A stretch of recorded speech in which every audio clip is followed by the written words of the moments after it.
तर इथं बनवत आहे मी पावभाजी। त्यासाठी साहित्य: शिमला मिरची, मटर, फ्लावर, बटाटी आणि गाजर आणि बटर, मीठ। कुकर घेतलेला आहे मी, त्यात 1 चमचा बटर घालून,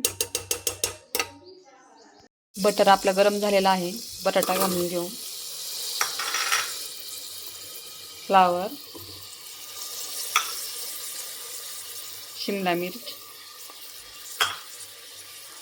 आणि गाजर।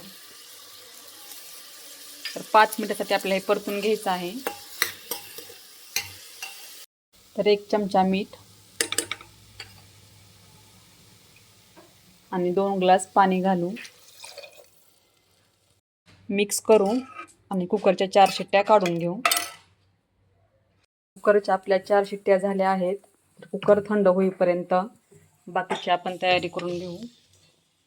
इथं मी टोमॅटोची पेस्ट घेतली आहे, कांदे कट करून घेतले आहेत, कोथिंबीर, बटर, अद्रक लसूण पेस्ट, लाल तिखट आणि पावभाजी मसाला आणि फूड कलर।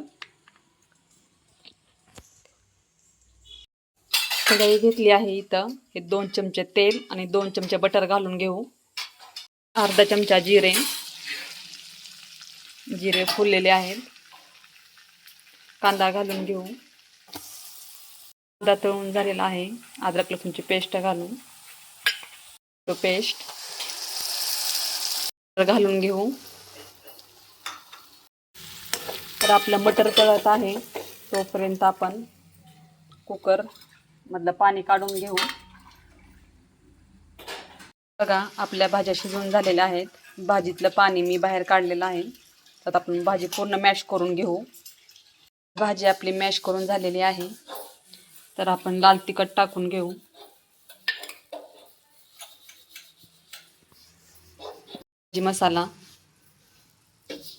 इथं आपला मसाला तळून झालेला आहे, तर मिक्स भाजी घालू। तर ही जी पाणी आहे, आपण भाजीतलं पाणी काढलेलं आहे, तर हेच पाणी आपण भाजीमध्ये घालणार आहात। आणि हा फूड कलर, कोथिंबीर आणि अर्धा चमचा मीठ, 1 चमचा बटर। 5 मिनिटासाठी आपण भाजी शिजायला ठेवू। आपली भाजी तयार झालेली आहे। आपली पावभाजी। तर खात राहा, मस्त राहा, सगळ्यात महत्त्वाचं आनंदी राहा।